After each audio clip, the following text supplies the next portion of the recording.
My what?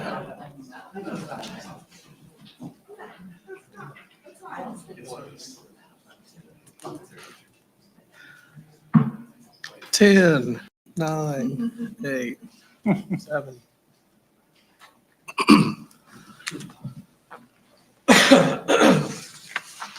All right.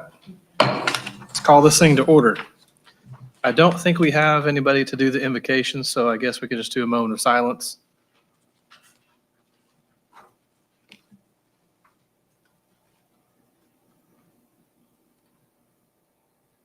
Okay, moment over. Let's do the Pledge of Allegiance.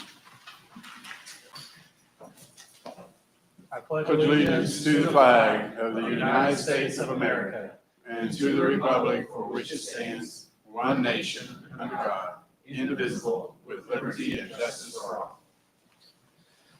All right, let's call to order. Roll call. Mr. Beemeyer. Here. Mrs. Kamen. Mr. Colson.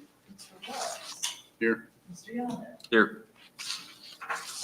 Okay, we have a new face to be doing our comments from the superintendent. Welcome to Yukon Public Schools, Mr. Signer. Right, You're up. thank you.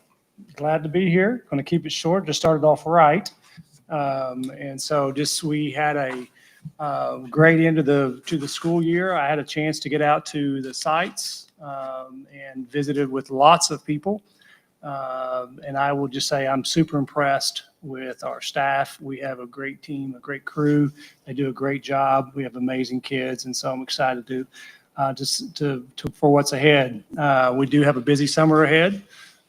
We've already started, planning for next year. While finishing up this year, we've got lots of things to do. So, looking forward to that. Do just one thing that I want to highlight.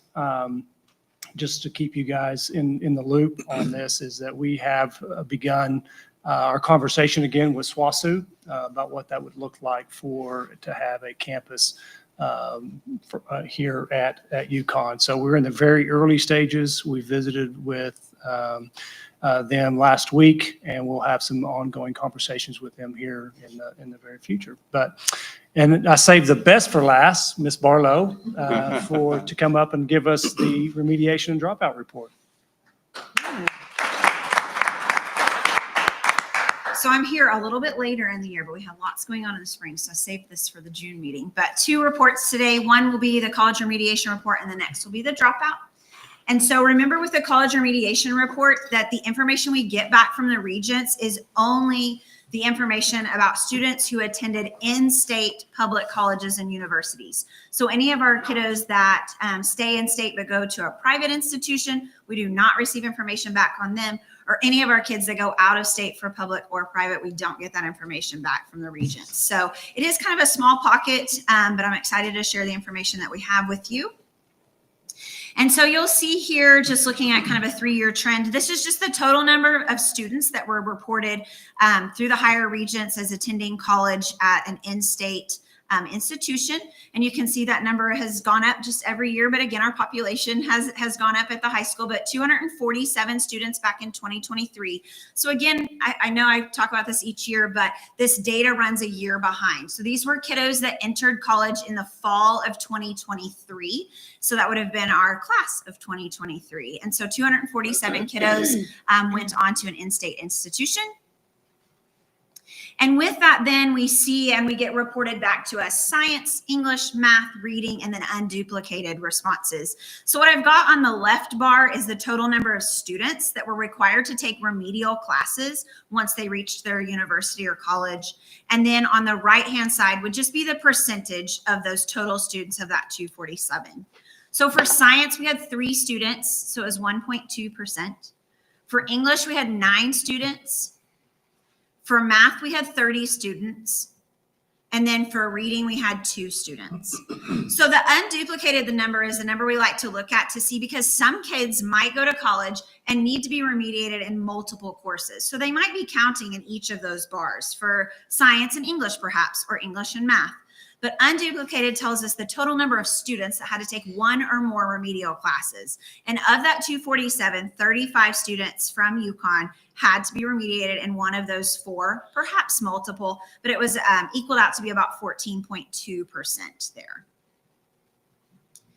Where you can see, so this is over time, so just tracking this data, the bar on the far left is 2019. The one that I highlighted in the red is this year's data. And again, on this one, I did just the percentage of students because obviously we had a different number of students attending college.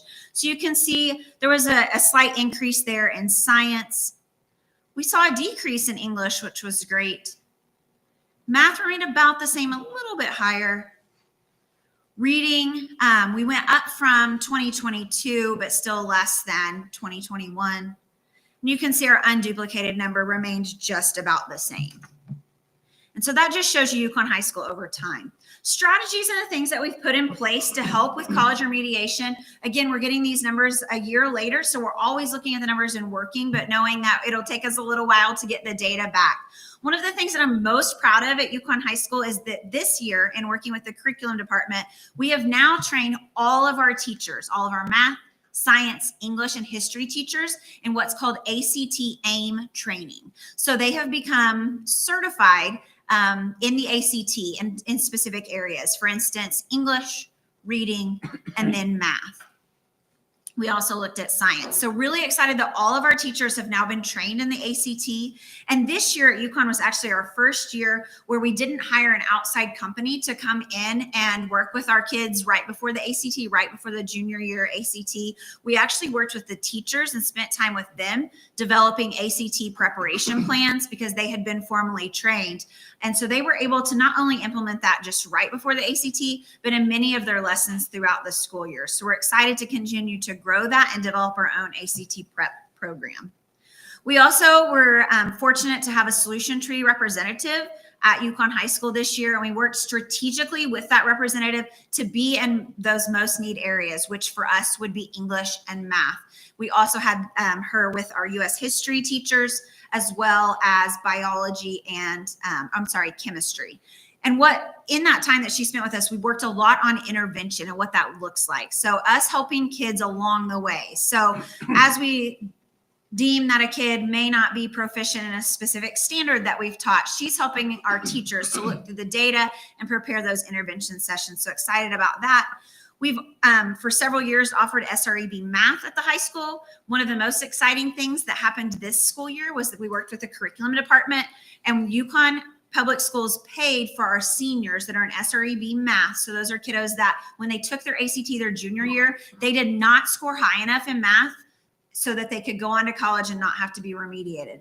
But in taking that class, that's what it's preparing them for. And then Yukon Public Schools paid for those seniors, if they wanted to take the ACT again in hopes that they would raise their score. Yes. What is SREB? SREB stands for Southern Regional Education Board. Thank and you. that's just the entity that prepared this course that we teach. Thank you, teacher. And then we use Imagine Math at Algebra 1 and geometry levels, which is helpful for our kids. It really helps them dive into specific curriculum and get them back up to grade level. We have had Rethink for a long time at the high school, but it's our intervention and enrichment program. So really focusing on intervention and really spending some time this year through our solution tree rep to do that. We also offer the ACT suite of assessments. So our kids take the pre-ACT at the 9th grade. They then take the pre-ACT at the 10th grade, and then obviously the ACT at the 11th grade. We've also introduced MAP testing this year. So it's through NWEA. It's a nationally normed test. We do that for reading and for math. So we're in our first year of that. So excited about that and getting all these data points to help us make decisions. Common formative assessments are given in every core area. We're analyzing the results of those formative assessments, which leads us to develop the intervention that we need for those kids, and then really focusing on those CFAs and making sure that they're at the right depth of knowledge to make sure that we're assessing the students at the right levels that match up with the ACT in this case, because that's what determines that college remediation level. Do you guys have any questions about college remediation or any of the programs that we're doing? So the numbers, the data, is there any kind of comparison against other state schools or? There is, yes. So we can kind of go back and look. It's on the Higher Regents and they publish for every school in the state. So we could go back and look. And I do look at what I would consider kind of our comparable schools. And for the most part, we're right in line with all of them, except for math. And math, we're a little bit lower. And I could give you those numbers, but we're a little bit lower in math. But I think now that we've gotten kind of this ball rolling on some of the work that we're doing in math and our specific focus on training those teachers in ACT and then using the MAP testing, that we'll get that brought up to speed. We're almost right on par as far as unduplicated as the total number of students needing remediation. Yeah, percentage wise. Any other questions about college remediation? Okay, now we're on to the dropout rate. So again, this is a year behind. So I'm required every year to get to come and share this information with you. And certainly if you guys ever want more information on this, you can reach out and ask.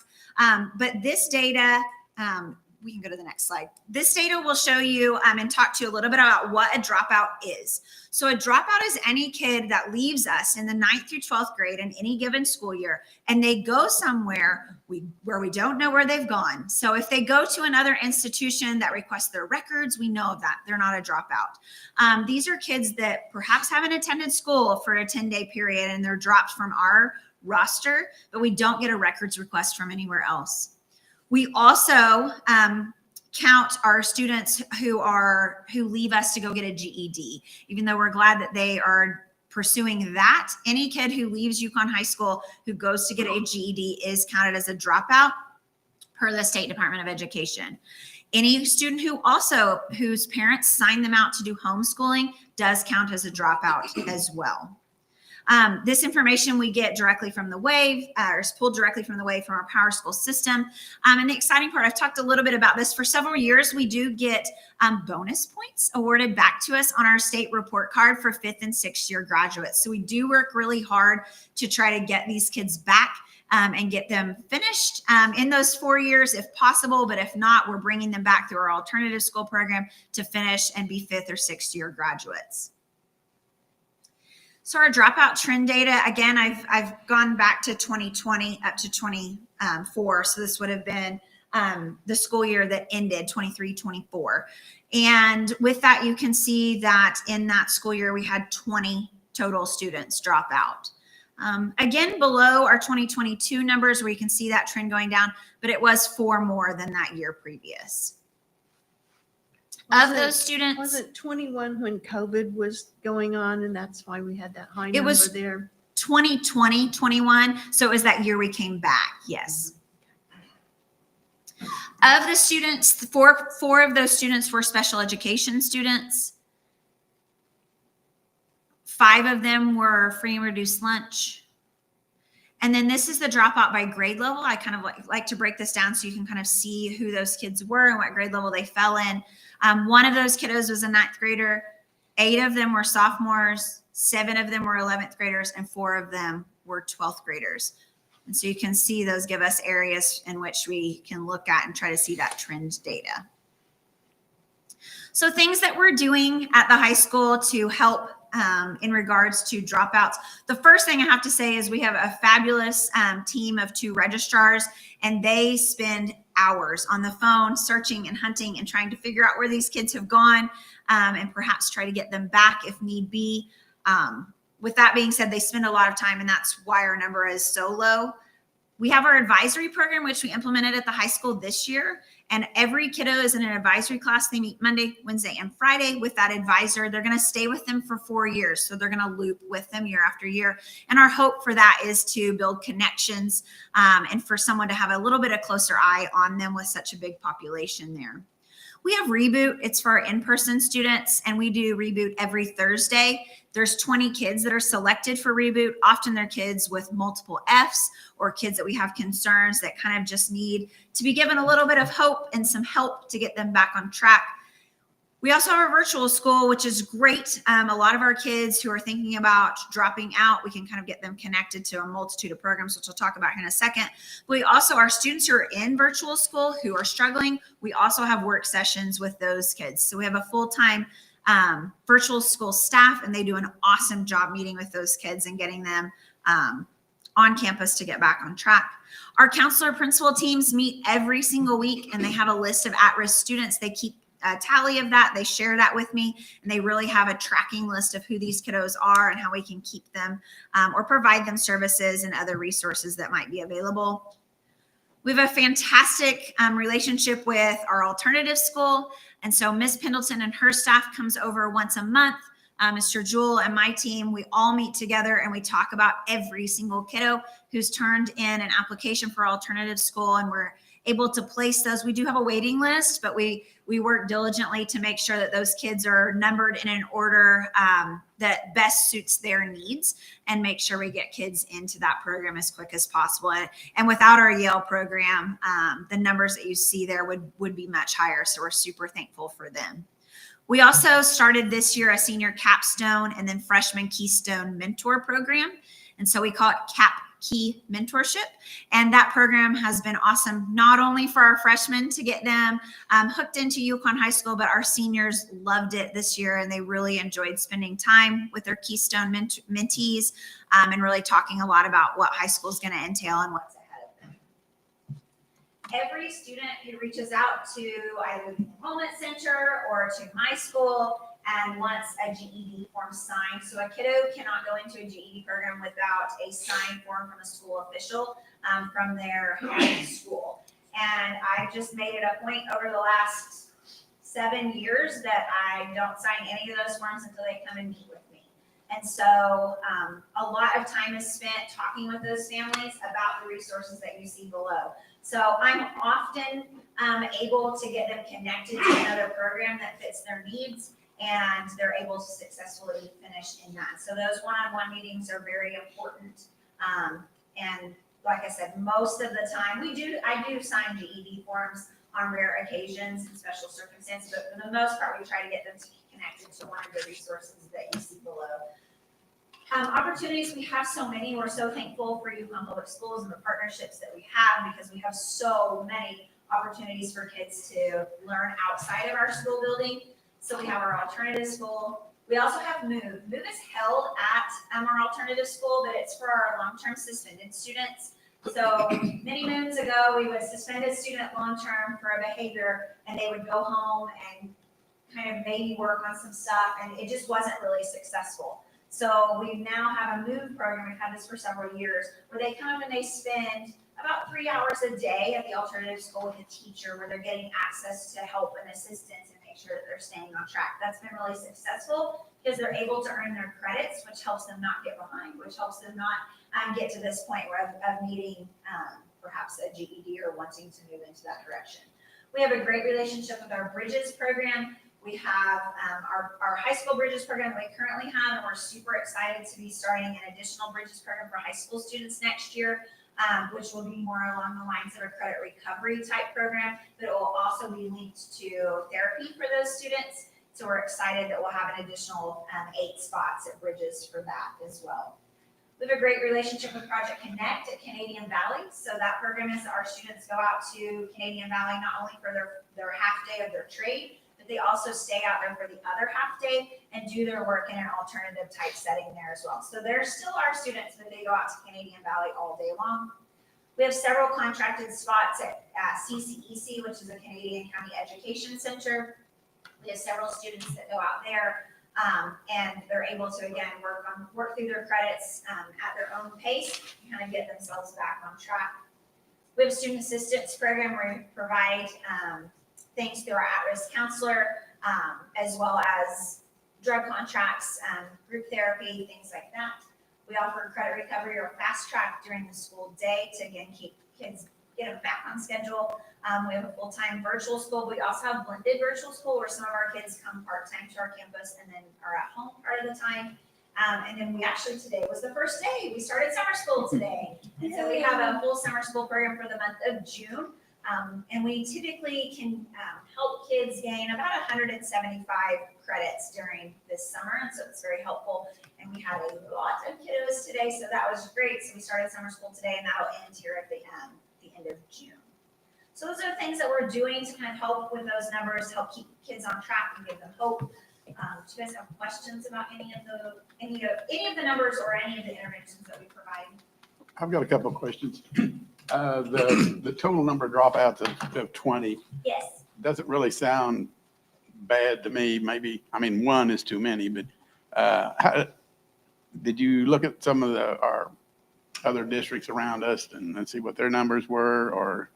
So dropout rates that's not something that they publish out as far as, but what I do look at would be graduation rates. So it's a little bit of a flip flop. So the graduation rate is your percentage of students that graduate within the 4 years. So once their cohort starts in ninth grade, can we get them done in 4 years? And so that is a published number. It doesn't correlate to this exactly, but that is a number that I look at, and our graduation rate is significantly higher than our counterparts. Back when I started in this position, we were at an 85% graduation rate, and right now we typically hover around 96%. Yeah, that's good. And so we've stayed at 96%, I believe, for the past 3 years. And so that's something that we do look at and compare ourselves to other school districts. But these number of dropouts, while not the same, is not something that we often are able to compare ourselves. The other question I had was, and there's probably nothing going on, but do you know if anybody is looking at improving the accuracy of the numbers that we look at? You told us that, like, if they go to GED, we count them as a dropout. If they go to homeschool, we count them as a dropout. Is anything being done because to me that distorts our number. I just wondered if you heard about anybody doing anything to try to I get a better have number. not heard about any changes at the state level in regards to those reporting numbers, no. Okay. So that's not up to us. That's basically is what it is. It's all Yes. legislation, it's all guidelines by the state or the OSD. We track that internally. So of those 20 kids, I know their names. I know know them and why they're on there. And really GED, I think of that list, 5 of them were GED. The majority of our list at Yukon is kids that we just can't find. And I know it's only 20 kids, well, 15 really. Yeah. There was, I think, 2 homeschool on that list, maybe more. I can't remember. It's very few, but the rest are just kids that we cannot find. It just evaporated. Yes, they leave us and they typically just don't enroll in somewhere that's going to request their records. Melissa, what happens to the kids who are waiting to get into Yale? So for the most part, the kids that are waiting to get into Yale, we're still working with them on our site. For the most part, they're going to things like Reboot. A lot of them are in summer school with us this summer. So we're working on credit recovery with them while they're waiting. The waiting part is not as long as it used to be. And so Good. we're able to get kids in and out of there. And that's through that collaboration with Jody and her team. But for the most part, we're working with them. Sometimes we're putting them in a fast track, a credit recovery class. So we're trying to get them going, or it's just daily conversations about coming to school, doing what you're supposed to be doing, getting your work done, so that you can go over there. So we know who those kids are on the wait list, so we have a strategic list. And so we're still working with those kids while we're waiting. So you've got a plan for each one to kind of keep them engaged and, Oh, yes. and all that. Now, how many slots do we have in Yale? There are, I believe there's 65 spots. Any way we can get more? That would not be up to me. Oh, okay. Well, we have a new person who can look into that. Of course, Keith, So what? I've had a lot more spots over the years. Yes, we have. So that's been a blessing. That's helped us as our population has grown. We've significantly increased our spots at Yale. Yeah. Keith, you may not know, but I'm a huge advocate for our Yale program. Yeah, it's a great program. It is. Thank you, Melissa. Thank you guys so much. Thank you. Okay, so we're going to move on to item 4, board member communications. We'll start with Tony. I'm good, thank you. Oh, you won up my no comment. I think we'll go to the opposite end. I want to wish everybody a happy summer, and I hope that you can de-stress a little bit, get out, have some fun, do some of that kind of stuff. And it was a great year last year, so I want to thank you guys for everything you did. And you know, your life is not balanced if you're not having some fun. So this is your big chance. Go for it. Okay, that's all I've got. I'm not as short. Oh, wait, maybe short. I don't know. A couple of things I wanted to really talk about. Graduation. It went off as well as it did. The rain stayed It was away. great. And it's always a special event that we get to be involved in because we're not telling somebody they gotta quit doing what they were doing or anything like that. The other item I wanted to talk about was I attended the alumni banquet Saturday night. And there was a good turnout. One of the things they do at the banquet is they recognize all of the seniors that received alumni scholarships. And that's one of the reasons they have a good attendance, because they invite all the kids and their parents.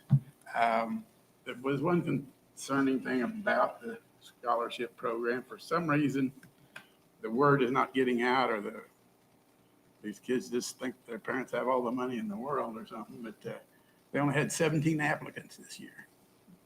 And that is way too low. We got way too many kids that are going off to college that ought to be applying. So anyway, this next year, if you know any seniors, make sure that they know about the scholarship. The other thing that they did at the banquet that was different, that they don't usually do, but they had a special recognition for one of the graduates. His name is James Van Horn. If you've been around Yukon for very long, you'll know who James is.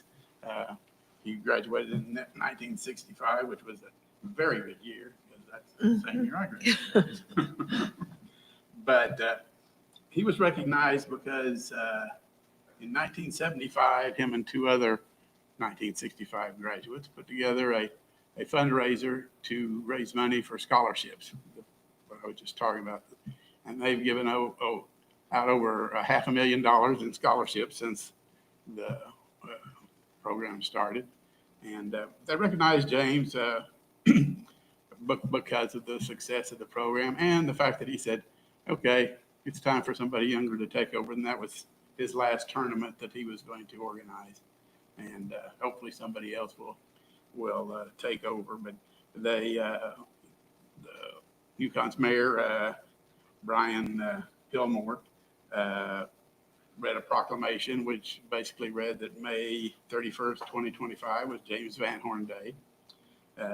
And mentioned, I don't think it was in the proclamation, but the other two classmates, I guess I want to mention, that was involved in it was Curtis Holland and Greg Cunningham that helped James in the start of the program. And James will be the first to tell you that he didn't do it by himself, even though he got a lot of the recognition. There was a whole lot of other people involved in the success of that program. So that's all I've got. Thank you. All I was going to say is hopefully by the time we get together again, we'll have a championship with our Thunder. So go Thunder. We'll move on to item 4B. We will have a board meeting on July 7th. Just make note of that. And then item 5, nobody's requested. Okay. Item 6, which would be the finance consent docket. So all of these the finance consent items will be discussed and considered approved by one vote unless somebody wants to separate it out and vote on one individually. Do we have any discussion? I think we had some questions that were answered. Yeah, there was, sometimes you ask questions thinking you already know the answer, but you just get a verification. that you We got a really long answer from somebody in the audience. So we have a motion. I move that we accept the finance docket items A through C. Do you have a second? Second. Roll call. Mrs. Cannon? Yes. Mr. Wells? Yes. Mr. Yonda? Yes. Mr. Beamer? Yes. You almost threw me for a loop. I was about to say yes, but you went right over to him. So item 7, business consent docket. Same thing for this one. Do we have any discussion? Do we need to separate anything out, or we good? Okay, do I have a motion? I move that we accept the consent docket items A through E. It's F. So you want to separate F out by itself? No. Why, did I miss one? Yeah, you said A through E. I'm just making sure. No, you I didn't wanna- said E. A through E. Okay, now wait, which, Isn't this 7? So, Yeah, we're on 7. I see A through F. F comes after E. Oh, I didn't go down far enough. I apologize. I was A trying to through help you. F, let's correct that. There we go. Do I have a second? second? Roll call? Mrs. Cannon, Yes. Mr. Wells, Yes. Mr. Young, yes. Mr. Beehive. Yes. We might need some remediation for one of our board members. But okay, keep going. Item 8, adjunct applications. We have several that are on there. This is just our annual renewal. And then, are any of these new? Athens White is a new one. She is one of our special education teachers, and she is going to open up a special education art class at the high school. And so we want to give her adjunct just to add, she's a certified teacher, just Okay. adding art, so she won't flag on accreditation. Okay, to have a motion for this? I make a motion to approve items 8A through 8P. Do I have a second? Second? Roll call? Mrs. Cannon, Yes. Mr. Wells. Yes. Mr. Young, Yes. Mr. Beehive. Yes. Item 9, do we have any new business? No? Okay, so item 10, it's a personnel docket.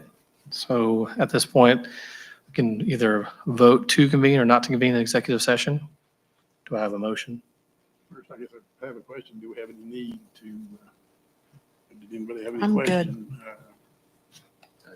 Okay, so I'll take a motion. Move that we do not. Do we have a second? Second? Roll call? Mrs. Cannon, Yes. Mr. Wells. Yes. Mr. Young, Yes. Mr. Beehive. Yes. All right, skip over B. Let's go to item 10C, discussion of possible action on the attached personnel items. Do I have a motion? So move? Second? I made a motion. No. I need Okay. a little more words than that. You don't like my so move? They don't like that at all. I move that we approve 10C. Do I have a second? Second. Okay, roll call? Mrs. Cannon, Yes. Mr. Wells, Yes. Mr. Young, Yes. Mr. Beehive. Yes. I can't do this one anymore. I We want to. make a motion that we adjourn. Do we have a second? Second. Roll call? Mrs. Cannon, Yes. Mr. Wells. Yes. Mr. Young, Yes. Mr. Beehive. Yes. Okay, we